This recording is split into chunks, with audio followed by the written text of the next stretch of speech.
1000 tahun yang lalu lebih kurang. Di situ dia bercerita tentang seorang laki-laki yang soleh. Soleh artinya baik, baik cakapnya, baik akidahnya, baik akhlaknya, baik tutur kata, santun budi pekerti. Salatnya cukup, zakatnya penuh, sedekahnya tak terhitung lagi, sopan santunnya tak menyinggung perasaan orang lain. Tapi ternyata setelah dia mati, meninggal dunia, hisabnya lama sekali. Dilihatlah buku catatannya, apalah agaknya yang membuat hisab ini begitu lama? Adakah dia membunuh orang? Tak ada. Pernahkah dia menyakiti hati orang? Tidak. Karena santun, tersenyum. Ternyata pada suatu malam dia pergi kenduri undangan. Dalam kenduri itu disuguhkanlah makanan daging kambing. Ketika dimakan kambing itu, ada 1, 2, 3 ruas dikunyah, tersangkut di giginya, ditarik-tarik dengan lidah, tak juga mau ikut tertelan. Mengganggu terasa di mulut. Sampai di tengah jalan tak sabar untuk sampai ke rumah. Dia lihat ada pokok kayu ranting kecil di depan rumah orang. Lalu dia petik ranting itu. Dia congkelkan ke daging yang menyangkut di celah gigi. Maka lepaslah beban yang dari tadi mengganggu pikiran, hati, dan lidahnya. Setelah itu dia pulang tanpa beban. Ternyata yang membuat hisab itu lama di hadapan Allah Subhanahu wa taala bukan karena tidak bersedekah, bukan karena tak salat, bukan karena tak puasa, tapi ternyata satu ranting yang terambil tanpa izin yang punya pun membuat hisab itu lama. Ketika membaca kisah ini lama saya terduduk dan termenung. Tak pernah saya terpikir memikirkan nasib orang lain, tapi yang terpikir bagaimana agaknya nasib saya, nasib khatib, nasib pribadi di hadapan Allah Subhanahu wa taala. Sudah berapa ranting kayu orang yang tertarik oleh tangan kita dan kita tidak merasa itu berdosa. Agaknya itulah pesan dari sahabat Nabi kepada tabi'in. Sahabat yang hidup dengan Nabi, tabi'in orang setelah sahabat Nabi. Apa kata mereka? Beda kami dengan kamu adalah kami orang yang hidup bersama Nabi Sallallahu Alaihi Wasallam. Salat kami sama dengan kamu, puasa kami sama dengan puasa kamu, sedekah kami sama dengan sedekah kamu, Al-Quran kami sama dengan Al-Quran kamu. Bedanya kami melihat dosa sebesar ujung rambut itu sangat besar, dan kalian menganggap dosa kecil itu remeh-temeh saja.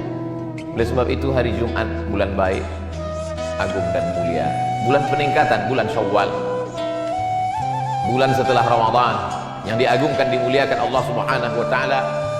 Diberikan pula kita kesempatan hidup pada hari Sayyidul Ayyam. Merenunglah kita sejenak. Jangan-jangan 1, 2, 3 ranting itu membuat kita begitu lama hisab di hadapan Allah Subhanahu wa taala. Bagi yang pernah menganiaya orang, minta maaf. Minal aidin wal faizin, mohon maaf zahir dan batin. Bagi yang pernah termakan, minta izin, mudah-mudahan dihalalkannya, tersambung silaturahim. Apakah Nabi Muhammad sallallahu alaihi wasallam, pemimpin segala nabi dan rasul, sayyidul kaum, seluruh makhluk di atas muka bumi, malaikat-malaikat di langit, pemimpinnya adalah Muhammad sallallahu alaihi wasallam. Apakah lepas dia dari sangkutan-sangkutan ranting ini?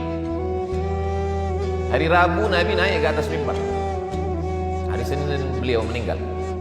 5 hari sebelum meninggal, Kamis, Jumat, Sabtu, Ahad, Senin. Hari Rabu beliau naik ke atas mimbar. Man kuntu jalattu lahu zahran. Siapa yang pundaknya pernah tercambuk oleh saat aku menyambuk kuda, lalu ada orang bersembunyi di balik kuda itu, ujung cambuk terkena pundaknya. Hadza zahr. Ini pundak Muhammad. Silakan balas. Silakan balas sahabat. Daripada aku mencari kalian nanti di padang mahsyar di akhirat, lebih baiklah kalian balas sekarang. Man kuntu syatamtu lahu irdan. Kata-kataku kasar, menyinggung perasaan, sakit hatinya, dia tak membalas, segan karena aku Nabi, maka inilah masanya. Hadza irdi. Ini harga diri Muhammad, balaslah.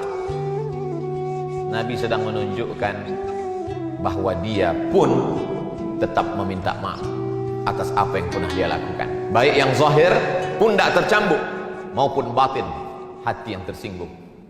Cukupkah dengan sholat tarawih 30 malam lengkap dengan witir, tahajud, sholat sunat pagi, awabin, isyraq?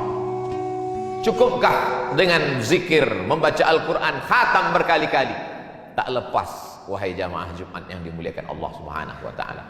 Kalaulah satu ranting membuat kita terhisap begitu lama, lalu bagaimana dengan orang yang sengaja memotong, mengambil, menggarap, menghabisi, lalu kemudian menganggap cukup tertebus dengan labbaik Allahumma labbaik, cukup ditebus dengan umrah, cukup ditebus dengan munajat di pintu Ka'bah. Begitu banyak yang membuat kita ada sangkutan-sangkutan di padang mahsyar. Makanya kata Nabi, ittaquz zulma, jangan kamu aniaya orang, jangan kamu zalimi orang. Fa inna zulma zulumatun yaumal qiyamah. Karena perbuatan aniaya akan menjadi kegelapan pada hari kiamat. Mohon maaf, ada saudaraku yang digelapkan Allah di atas dunia ini, lahir dalam keadaan, maaf sekali lagi, buta. Tapi gelapnya itu ada hikmah, matanya tak pernah berdosa. Di akhirat dia akan terang benderang. Tapi ada orang-orang yang di dunia ini terang benderang melihat, dan di akhirat dia komplain, ya Rabbi lima hasyartani a'ma wa qad kuntu basira. Mengapa aku dibangkitkan dalam keadaan buta, padahal dulu aku di dunia bisa melihat? Allah menjawab, laqad atatka ayatuna, ayat-ayat kami telah sampai kepadamu. Nabi Muhammad sudah menyampaikan, meninggal Nabi diwarisi oleh para ulama, al-ulama warasatul anbiya. Tapi kau tak pernah mau tahu